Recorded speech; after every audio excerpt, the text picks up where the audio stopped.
त्या माणसाचं नाव वाल्मिक कराड आहे अध्यक्ष महोदय. आणि 6, 9 आणि 11 या तारखेचे जे गुन्हेगार अटक आहेत किंवा या वाल्मिक कराडचे जर मोबाईल रेकॉर्ड जर आपण बघितले आहे अध्यक्ष महोदय, पूर्ण गणित हे आपल्या लक्षात येईल अध्यक्ष महोदय. त्या 302 मध्ये मेन मास्टरमाइंड हा माणूस आहे. ह्याला अटक अधिवेशन संपल्याच्या आधी झाली पाहिजे. माझी इच्छा आहे अध्यक्ष महोदय की या प्रकरणात ज्युडिशियल इन्क्वायरी लावा. अध्यक्ष महोदय, आपत्कालीन चर्चा 101 अन्वयावरती बोलण्यासाठी मी आज इथं उभा आहे. काल सभागृहामध्ये एक महत्वाची आणि गंभीर विषयावरती अध्यक्ष महोदय चर्चा झाली. सरपंच संतोष देशमुख यांची ज्या पद्धतीने हत्या केली त्या विषयावरती सभागृहामध्ये काल 1.5 तास चर्चा झाली अध्यक्ष महोदय. आणि आमदार म्हणून या दुसऱ्या टर्म मध्ये पहिल्यांदा बघितलं की सभागृहामध्ये एका विषयावरती एका गंभीर गुन्ह्याबद्दल सर्व पक्षाचे आमदार एकमताने बोलत होते. आणि ज्या पद्धतीने हत्या झाली कालच्या सभागृहामध्ये आमदार सुरेश अण्णा धस, जितेंद्र आव्हाड साहेब, पटोले साहेब आणि इतर आमदार भाजपचे पण तिथे आमदार पवार आमदार म्हणून होते, नमिताताई मुंदडा यांनी जो गंभीर विषय झाला हा सगळा वस्तुस्थिती पूर्णपणे मांडली. मी कालपासून विचार करत होतो अध्यक्ष महोदय की आज सभागृहामध्ये आपण या विषयावरती कशाने पुढे जायचे. करून का आमदार झाल्यानंतर दादा सभागृहामध्ये बोलत असताना या विषयावरती राजकारण आलं नाही पाहिजे आणि वस्तुस्थिती ही सभागृहासमोर आली पाहिजे. दादा, या प्रकरणामुळे जिल्ह्यामध्ये ज्या पद्धतीने वातावरण झालेलं आहे, मी एक आमदार म्हणून आणि जिल्ह्यामध्ये फिरत असताना गेल्या 8 दिवसापासून या प्रकरणाकडे एक वेगळ्या दिशेने बघितलं जाते दादा. आणि सत्तामध्ये आपण सर्वजण इथं आहेत. सगळ्यात मोठं कारण ही कशामुळं आणि यापुढे आता आपल्याला करायचं काय, मतदारसंघामध्ये जिल्ह्यामध्ये या आमदार म्हणून आपल्याला कशा पद्धतीने जायचे दादा. मी सुरुवातीला बोलताना सांगितलं की या प्रकरणामध्ये मला राजकारण आणायचं नाही, पण दादा आमच्या जिल्ह्यामध्ये आणि बीड मतदारसंघामध्ये गुन्हेगारी कशामुळे वाढली. आता सध्यामध्ये बीड मतदारसंघामध्ये कनेक्टिव्हिटी वाढली, रस्ते आलेत, रेल्वे सुद्धा आता लवकर चालू होणार आहे. आमच्याकडे इंडस्ट्री नाहीये दादा. आणि त्यामुळं या गुन्हेगारीकडे जिचा उल्लेख सभागृहामध्ये जिल्ह्याच्या बाकीच्या आमदारांनी सुद्धा केला अध्यक्ष महोदय. मग ते वाळू असेल, मटका असेल, सट्टा असेल, क्लब्स असतील, दारूचे अवैध ठिकाण असतील, या सगळ्यांचा भरमार जिल्ह्यामध्ये झालाय. आणि ह्याच्यावरती आळा घालण्यासाठी सरकारच्या माध्यमातून काही ठोस कदम आपल्याला इथं उचलावे लागतील दादा. अध्यक्ष महोदय, मी जातीचा जो विषय बोललो उपमुख्यमंत्री साहेब, की आता परिस्थिती अशी झाली आमच्या जिल्ह्यामध्ये की 2 समाज आमच्याकडे जास्त, एक मराठा आणि वंजारा समाज.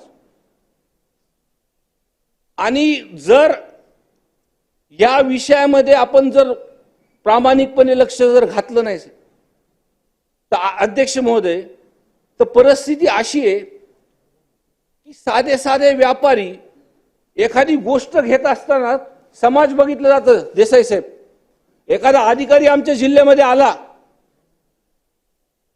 त्याचं नावापेक्षा त्याचं आडनाव काय हे बघितलं जातं. आमचा जिल्हा हा पुरोगामी जिल्हा आहे. हा महाराष्ट्र हा पुरोगामी विचाराचा महाराष्ट्र आहे. अध्यक्ष महोदय, आमचा जिल्हा खरंच खूप चांगला आहे. हे जातीपातीचं जे राजकारण भोवलं जातं किंवा भूगोलं जातं अध्यक्ष महोदय, तर माझं उदाहरण जर म्हणलं तर माझ्या जातीचे लोक अध्यक्ष महोदय सुयाच्या टाचणीच्या टोका एवढे सुद्धा मतदारसंघामध्ये नाहीयेत. तरी सुद्धा बीड मतदारसंघाने दुसऱ्यांदा मला आमदार म्हणून निवडून दिला अध्यक्ष महोदय. पण ही जी काही घटना झाली आणि वस्तुस्थिती मी जिल्ह्यामध्ये फिरताना बघतो अध्यक्ष महोदय, दादा, शाळेमध्ये एखाद्याची शाळा एखाद्या समाजाची जर असली, मी त्याचा उल्लेख केला की मराठा आणि वंजारा समाज, त्या शाळेमध्ये तो विद्यार्थी जर एखाद्या मराठा समाजाच्या शाळेमध्ये वंजारी समाजाचा विद्यार्थी जर असला तर अक्षरशः तिथून ऍडमिशन काढून घ्यायची प्रकार या काही दिवसामध्ये सभापती महोदय चालू आहे. कालच्या घटनेनी जो काही क्रम सांगितला, ज्या पद्धतीने घटना घडली, 6, 9 आणि 11 तारीख, दादा, 6 तारखेला विंडमिलमध्ये भांडणं झाली. हा सगळा प्रकार जो आहे हे विंडमिलच्या रॅकेटमुळे चालू झाला आणि चालू झाल्यानंतर 6 तारखेला तिथं काहीतरी भांडणं झाली आणि ती भांडणं झाल्यानंतर संतोष देशमुख, तिकडचा एक वॉचमन आणि विंडमिलचा अधिकारी शिंदे म्हणून पोलीस स्टेशनला कंप्लेन करण्यासाठी तिथं गेले सभापती महोदय, अध्यक्ष महोदय. आणि तिथं पोलीस स्टेशनमध्ये त्यांची नोंद व्यवस्थितपणे घेतली नाही, सिरियसली घेतली नाही. एक साधी एनसी दाखल केली. त्या प्रकरणाचे व्हिडिओ सुद्धा व्हायरल झाले. आणि 9 तारखेला, फक्त 6 तारखेला ऍक्शन घेतली नाही म्हणून 9 तारखेला हा गंभीर गुन्हा, संतोष देशमुखची हत्या झाली. सगळ्यात महत्वाचा अध्यक्ष महोदय की जेव्हा संतोष देशमुखला त्या गाडीतून दोन गाड्या अडवून उचलून त्याला घेऊन गेले, त्याचा सहकारी एक त्याच्या सोबत होता आणि तो जेव्हा पोलीस स्टेशनमध्ये जाऊन वारंवार सांगत होता की सरपंचांना घेऊन गेलेला आहे, त्यांचा जीव धोक्यात आहे. पण दादा, पोलीस स्टेशनमध्ये कोणतीही ऍक्शन तिथं घेतली नाही. 2-3 तासानंतर जी काय आहे म्हणजे डायरेक्ट त्यांचं मर्डर झाल्यानंतरच आणि एकदम क्रूरपणे सभापती महोदय, अध्यक्ष महोदय, हा विषय झालेला आहे. आणि जसं सुरुवातीला मी बोललो की ह्याच्यामध्ये मला राजकारण आणायचं नाही. गुन्हेगार कोणताही असला, या प्रवृत्ती विरुद्ध मी आज इथं बोलत आहे. अध्यक्ष महोदय, जे काही कनेक्शन आहे,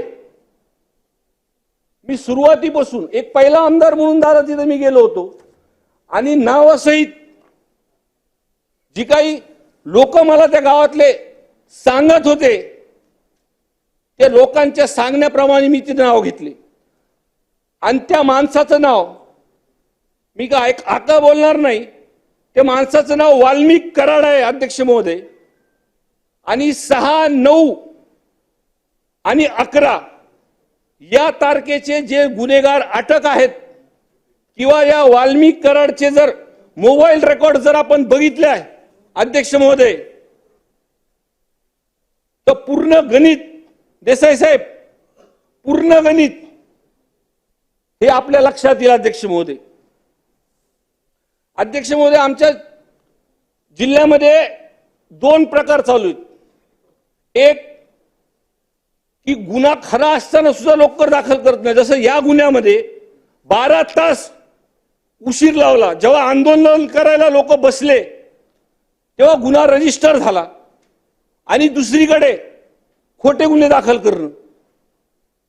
307 गुन्हा हा चॉकलेट खाल्ल्यासारखा आमच्या जिल्ह्यामध्ये दाखल होतो. अध्यक्ष महोदय, एक कुटुंब आहे आमच्या जिल्ह्यामध्ये पाटोद्यामधलं, रामकृष्ण बांगर म्हणून. त्यांच्या कुटुंबाच्या विषयामध्ये अतिशय घाणेरडा प्रकार झालेला. अध्यक्ष महोदय, त्यांच्या मुलावरती, एखाद्या मुलाने आपण समजू शकतो दादा की त्यांनी काहीतरी केलं, त्याच्यावरती 307 आपण दाखल केला. पण दुसरा अजून एक गुन्हा त्याच्यामध्ये दाखल केला की त्याचे आई वडील, मुलगा ह्यांच्यावरती अॅट्रॉसिटी दाखल केली. बरं, अजून तिसऱ्यांदा त्या कुटुंबावरती आई वडील आणि मुलगा 307 दाखल केले. म्हणजे असं काय केलं होतं त्यांनी? म्हणजे जिल्हा दादा अक्षरशः कुणावर काय दाखल होईल आणि कोण कधी काय करल ह्याचा भरोसा नाही. आपण सत्तेमध्ये आहेत सर्वजण दादा, आमची प्रामाणिकपणे इच्छा आहे, जे काही हे कनेक्शन लागतंय 6, 9 आणि 11 हे कनेक्शन सीडीआर प्रमाणे रेकॉर्ड वरती आणून जे कोणी गुन्हेगार असतील दादा, त्याच्यामध्ये आम्ही वस्तुस्थिती जर खोटी मागत असेल तर तुम्ही आमच्यावरती सुद्धा कारवाई करा. पण ही मागणी ही माझी नाहीये, ही मागणी माझ्या जिल्ह्याची आहे आणि आज ही मागणी पूर्ण महाराष्ट्राची झाली. आज सभागृहाकडे दादा, जसं पहिले आपण रामायण आणि महाभारत बघत होतो आणि रामायण आणि महाभारत लागल्यानंतर शुकशुकाट असायचा, टीव्हीकडे समोर लोक बसायचे, त्या पद्धतीने अध्यक्ष महोदय आज सोशल मीडियाचा काळ आहे. पण ह्या सभागृहामध्ये जो हा गंभीर विषय संतोष देशमुखांचा झालेला आहे, आज काय सत्ताधारी निर्णय करणार आहेत त्याच्याकडे पूर्ण महाराष्ट्राचं लक्ष आहे अध्यक्ष महोदय. आणि अध्यक्ष महोदय, जे खोटे गुन्हे आहेत, मी ज्याचा उल्लेख इथं त्या रामकृष्ण बांगर कुटुंबियाचा केला, त्या विषयामध्ये मी मीडिया समोर बोलल्यानंतर काल माझं असं लक्षात आलं की परत त्यांच्या कुटुंबाला त्रास देते आणि त्यांनी पूर्णपणे सीसीटीव्ही फुटेज पासून सगळ्या गोष्टी त्या ठिकाणी ते उपस्थित नाहीये हे पूर्णपणे दाखवले.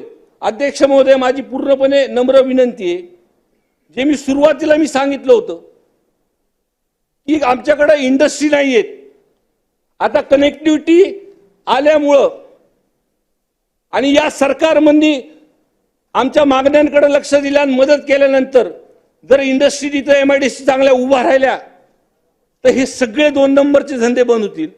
माझी प्रामाणिकपणे इच्छा आहे दादा, मी आपल्या नेतृत्वाखाली काम केलेलं आहे दादा. आपण एखादी गोष्टीची ऍक्शन घेतली, एखादी गोष्टी आपली विरुद्ध जर वस्तुस्थिती खरी असली तर आपण ऍक्शन घेतात आणि त्याच पद्धतीने अध्यक्ष महोदय या प्रकरणात ऍक्शन झाली पाहिजे. आणि माझी पूर्णपणे मागणी अध्यक्ष महोदय, पहिली गोष्ट अध्यक्ष महोदय, हे जे माणसं आहेत वाल्मिक कराड सारखी, आमचा जिल्हा हा पुरोगामी जिल्हा आहे आणि जातीपातीमध्ये 2 समाजामध्ये जे तेढ निर्माण जे आमच्या जिल्ह्यामध्ये झालंय या माणसामुळे झाले. कुठेही खोटे गुन्हे दाखल करायचे शेलार साहेब, वस्तुस्थिती बघा तुम्ही, कुठेही खोटे गुन्हे दाखल करायचे, हे आता कुठंतरी बंद झालं पाहिजे अध्यक्ष महोदय. आणि हे खोटे गुन्हे आणि या गुन्ह्याच्या तपासामध्ये जे पण काल त्या विषयावरती चर्चा झाली, काही लोकांनी SIT म्हणले, आव्हाड साहेबांनी त्याच्यावरती ज्युडिशियल इन्क्वायरी सांगितली.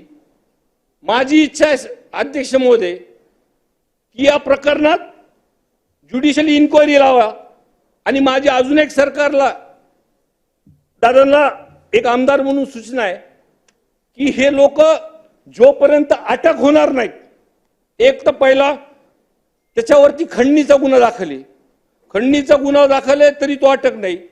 दुसरी माझी मागणी आहे अध्यक्ष महोदय की तो 302 जो झालेला आहे त्या 302 मध्ये मेन मास्टर माइंड हा माणूस आहे,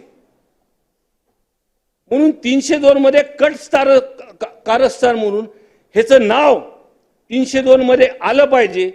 ह्याला अटक अधिवेशन संपल्याच्या आधी झाली पाहिजे. कारण का अध्यक्ष महोदय हे लोक केस तोडण्यामध्ये बाकीच्या काय गोष्टी करण्यामध्ये हे लोक माहिर आहेत.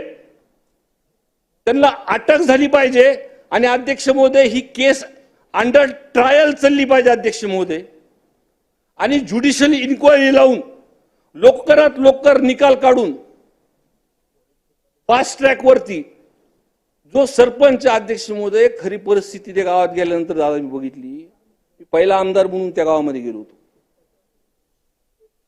तिथं गावाच्या लोकांसोबत बसताना जेव्हा ते फोटो व्हायरल झाले नव्हते दादा त्या विषयीचे अध्यक्ष महोदय, आणि ते फोटो बघितल्यानंतर चांगल्यांची टाळकं सर्कल असा विषय होता अध्यक्ष महोदय, आणि ते गाव इतकं शेलार साहेब असं गुपचूप बसलं होतं. म्हणजे एकीकडे भीती होती आणि एकीकडे मनात रोष होता त्यांच्या. त्यांना उघडपणे बोलल्यानंतर त्यांची मानसिकता अशी झाली होती की त्यांनी मला शेलार साहेब असं सांगितलं की आम्हाला जर न्याय भेटला नाही तर आम्ही पोलीस स्टेशन जाळून टाकू म्हणले. मी मला असं करू नका, हा विषय आपण सभागृहात मांडणार आहेत आणि त्या पद्धतीने काल मांडण्यात आला. आणि जर ह्या वाल्मिक कराडला दादा अटक जर झाली नाही तर अधिवेशन संपल्यानंतर म्हणजे जिल्ह्यामध्ये काय परिस्थिती होईल आणि लोक रस्त्यावर उतरायची तयारी करतात रे अध्यक्ष महोदय. कायदा आणि सुव्यवस्था ही सांभाळणं अवघड होऊन जाईल अध्यक्ष महोदय. आणि माझी एक प्रामाणिकपणे मागणी आहे, त्या कुटुंबावरती अन्याय झाला अध्यक्ष महोदय, त्या सरकारच्या माध्यमातून कशी त्यांच्या कुटुंबाला मदत करता येईल हा पण एक विषय आपण बघा अध्यक्ष महोदय. परभणीचा पण जो काही विषय आंबेडकरी विचाराचा युवक ज्या पद्धतीने त्यांची हत्या झाली अध्यक्ष महोदय, त्या विषयामध्ये पण गंभीर तपास करा. आणि माझी कळकळून आणि हात जोडून विनंती आहे सरकारला, आपण पवार साहेब काल आपण भाजपचे असून सुद्धा आमच्याबद्दल मत मांडलं आणि मुख्यमंत्री साहेबांनी सुद्धा ज्या पहिल्या अधिवेशनामध्ये सांगितलं होतं की विरोधी बाकावरती आम्ही ऐकून घेऊ, त्या पद्धतीने आपण सर्वांनी आमचं ऐकून घेतलं. आपण सर्वांनी सुद्धा आम्हाला साथ दिली. पण या प्रकरणात आम्हाला न्याय द्या एवढीच आपल्या सर्वांना हात जोडून विनंती करतो आणि मला बोलायला संधी दिली म्हणून आपले आभार मानतो अध्यक्ष महोदय.